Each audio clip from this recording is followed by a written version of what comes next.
Hi guys and welcome back to another DrAce video, and today we're going to be playing MotoGP 22. It's now time for Mugello again. It's part of our MotoE career mode. It's round 6. It's the Italian GP.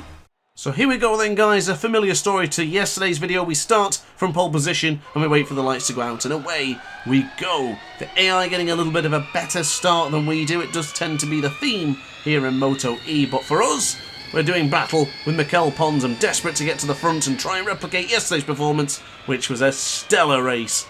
If you haven't seen yesterday's race, then I would advise for you to go and watch it now. Otherwise, I will be spoiling it in today's video. So, we have 8 laps here in Mugello. There's, a couple of yellow flags out behind us. Nico Canepa and my teammate, Mikel Pons, have already bitten the dust. And that is in Luco here in Mugello, as we now have a little bit of a sniff on the current MotoE World Cup winner as I get that change direction. I don't like how that happens in Borgo San Lorenzo. It's one of those corners that if you get too far over on the side of the tyre, you try and flip it back over and for some reason, it just will not stick. It sort of sticks to the floor and you cannot move the motorcycle over. So unfortunately, massive contact. That's Hector Gartho. He must be disappointed with yesterday's defeat right at the finish line, as we got a wonderful slipstream coming out from Boccini all the way down the run to San Donato. Good lord. Oh, Torres has gone down. I wasn't even looking at that. Good lord almighty. Jordi Torres down. That's probably his championship aspirations gone to the wayside now. And it's down to us to really reel in some more points. And, well, massive points could be taken away from the likes of a... Look at Garso behind us getting caught in the Corantaio. He made that mistake yesterday in the final lap of yesterday's Grand Prix, and that's what gave us a chance to take victory in the wonderful Tuscan hills of Mugello. But we're down by, 1.4 to Eric Granado, so you can see Granado in the distance there. Dominic Egerton, who didn't really get the best of starts, is already right on the rear of the LCR E-Team's Energico Ego Corsa bike, as we're in the slipstream of Mattia Casadei. The number 27 is going to be dropping down to 4th any moment. We go across or almost onto the rumble strips. Casadei giving us a bit of a bit of a weave there, making things difficult for the number 47. So now into the first corner. Egerton very briefly had the lead, but to the left-hand side here for Luco, he might have a chance of regaining position.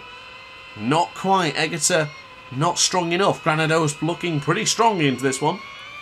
And now in yesterday's video, if you watched it, you would have noticed that I got a little bit frustrated with Eric Granado. As a teammate of mine, he was really holding me up and almost cost us a chance of victory. This time, it looks like he's holding up Egerton.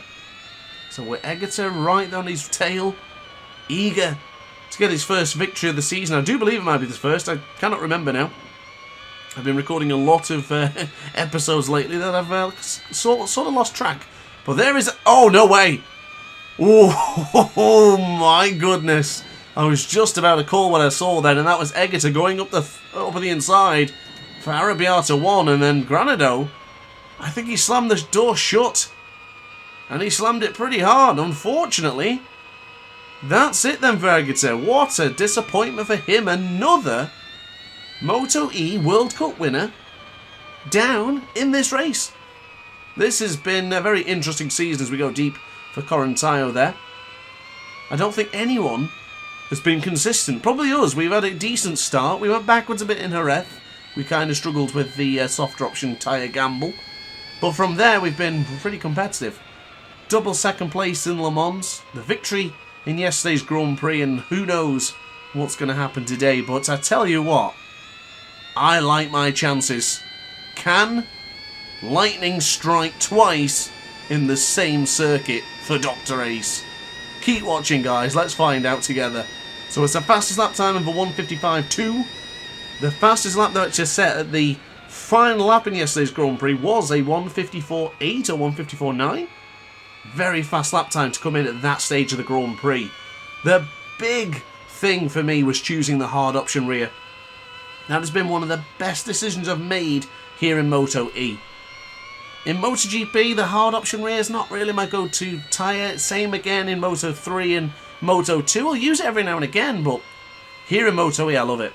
It is a really solid, sturdy tyre. The soft option tyre, yeah, it's great for qualifying, get some very fast lap times in, but the hard, you just know where you stand with the hard. It gets better as the race progresses, the grip's good, the feeling's even better. You can't go wrong with a hard option tyre. And as we now close in to our teammate, 0.7 of a second separates us from Eric Granado, and 2.5, maybe just a little bit less, to Mattia Cassada. Cassaday's actually putting on the pressure on us, you know. We might not be smooth sailing to victory as I think it should have been, but... or it could be, should I say? Who knows? Mattia Cassada, I'm going to keep an eye on him. I don't feel particularly confident knowing he is coming in close. We are strong into current tyre, though. Look how much time we gained for the right-hand side there for turn 12. That's where the long lap penalty is. Took that yesterday's video. So we now get that change of direction. We're quick here into Biondetti 1 and 2. Stay on the track. And we're gaining, what, a couple of tenths of a second here on Granado. If we can get close enough to pick up a slipstream, this could be crucial. Here we go then. Coming out of the long left-hander of Pacini into the slipstream position, and I don't think we're close enough. Gonna have to really outbrake him into turn 1 here. Losing, what, a couple of 100,000 of a second. Not really losing much there, but hard on the brakes will go then for turn 1. Into San Donato for the 4th time of asking. We are closing in. This could be good. Ladies and gentlemen, if you're enjoying this content, be sure to consider hitting the subscribe button, because I can assure you there's going to be a lot more videos like this one. MotoE has been one of the most interesting and most challenging competitions in MotoGP 22. The AI is probably the strongest in this class. I am really enjoying my time here in MotoE. Coming out of Borgo San Lorenzo, the electric bike is in pursuit. Eric Granado, very tight to the apex there for Casanova. Now for the change of direction into Savelli, both running across the rumble strip. We're closing in. Just recall back to that previous lap how much time we saved going into Biondetti 1 and 2. If you brake here nice and early and keep to the apex of Arrabbiata 2, you can line yourself up for a fast exit going into Scarperia. My line's a little bit different to Eric Granado. I like to go wide there, bring it in wide again, and then chuck it to the left-hand side. We're closing in. Oh! Oh! Massive moment! Whoa! I thought that was it. I thought that was it. Didn't even have to put a move on him. Eric Granado bottled it. Going into the left-hand side there for Pelagio. Pelagio and Eric Granado has not been a good combination. If you watched yesterday's video, you'll see me punt him to the distance in that corner. He was getting on my nerves, he was holding me up. And again, he was almost holding me up, but this time he's decided to let me get through. A little bit wide there for Baccini. As long as we bring on the power, this could be a 1:54 lap time. I think we're in a wonderful spot here, ladies and gentlemen. Keep on it. Keep churning out those fast lap times. I think we've done this. Across the line is... oh, it's a 1:55 flat. You can't get any closer to a 1:44 if you even tried. Brilliant. This is working out wonderfully. We're going to take massive points away in the championship, or at least add to our championship tally, which is crucial, as we are now halfway through our championship. So this is pretty important stuff. And I tell you what, guys, you've got some videos to look forward to. The next 2 rounds are my beloved track of Assen. 2 more then into the Red Bull Ring of Austria. I don't know what it is about MotoGP games, but Austria is always a fun, exciting track. The AI is usually at the top of their game, and then we finish in Misano. And now, if I recall, I actually never uploaded this video, but I once did a fight there in Misano with power setting 2. And it was one of the best videos that I never actually recorded. I wasn't happy with the quality, so I never actually finished it. But seriously, we might have to use power setting 2. If we've got the championship done and dusted by then, I'll certainly see about it. But back to the action. We've lost a couple of tenths of a second on this one. Nothing to be concerned about too much or to get really hell-bent on trying to improve upon. But just lost a couple of tenths. It's something you've got to pay attention to. Mattia Cassada is, what, 3-4 tenths in? A little bit deep there for current tyre. The front tyre there getting rather warm. Thought the medium-hard combination would be a solid combination. We get that change of direction once more. Back over into Baccini, of course. Very important to get this right, and I don't really feel like I've nailed it at any point over the weekend here. I feel like I could do that a lot better going into the final corner there.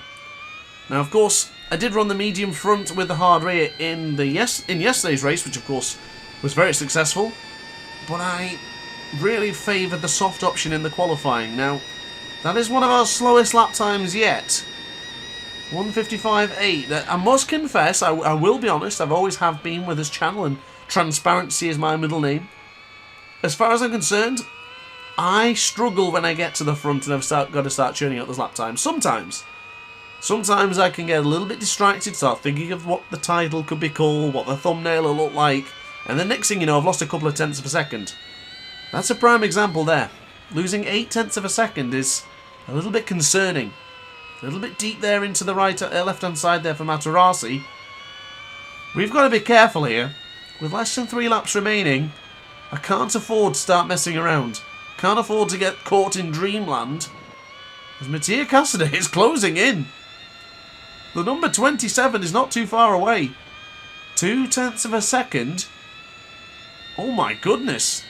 What lap times is he putting in?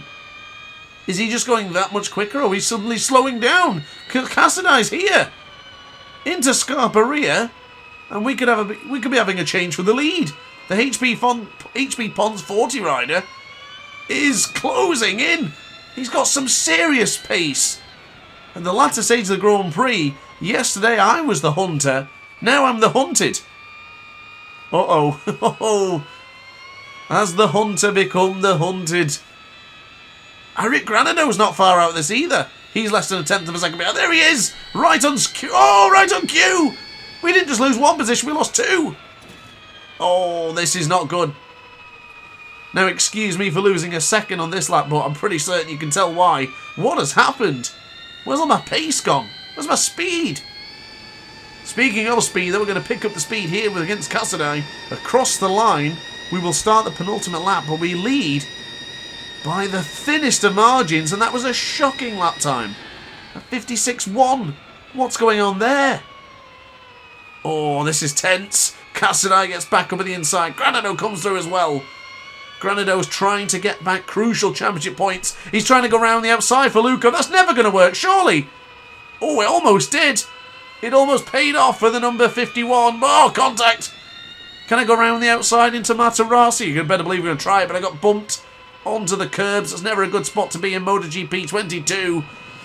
Ooh, back on the curbs again. More contact. And then more contact. Goodness me. This one is really going heck to a handbasket for us. We've got to keep on pushing. We've lost 7 tenths in this exchange. 5 tenths, 7 tenths. We're losing everything. What are we struggling with? What has changed? Oh, the tension is really ramping up now. It's palpable. You can feel it. As we now go firm on the brakes into Scarperia for turn 10. For the 7th time of asking, and back over to the left. This is where we're strong into Pelagio. We should gain our time back that we lost. I want to be leading to start this final lap just to see what happens. I cannot afford to be losing more time. Granado's deep for Corantayo. Cassidy's in the middle. Gotta be strong here and to be at 1 and 2. But ladies and gentlemen, we've got a race on our hands. This is great. I like to be challenged. I like to be pushed. So I'm pretty keen to see what we can do. But ahead of Eric Granado, we replace him for 2nd spot. As we now go to the left-hand side. This is where Mikel Pons and I made contact yesterday. And Pons went down onto the gravel. In fact, speaking of Pons, he crashed out in the early stages of this Grand Prix. And Granado's having a look behind us. I think he's having a look at you to ask if you've subscribed yet. But across the line, if that was a final lap rehearsal, Cassidy would be winning it. So now it's down to this. 1 lap remaining. The final time into San Donato. We've gone deep. We've gone tremendously deep there. Will Cassidy get back? Oh! Had to lift the bike up a little bit. As he'll try. Will he never go around the outside into Luco? Surely not. That's it. Slam the door. Slam that door. As if you were insulting Jim Morrison. Slam the doors. Get it stopped. Do not let him get through. Hard on the brakes of Matarazzi. Still. Oh, contact! Whoa, that's a massive amount of contact. Goodness me, I couldn't even turn them. The animation. Really didn't need that right now. Into Cassano and Savelli. I've not been able to put a lunge on anyone into this change of direction corners for the Moto e-bikes. It's not going to happen. I'm making contact with him. I'm giving it everything. As we now go back over to the right-hand side for Arrabbiata 1. Arrabbiata 2 is fast approach, and we've got to brake nice and early and really tight to the apex. Not tight enough. Oh, I don't like my chances.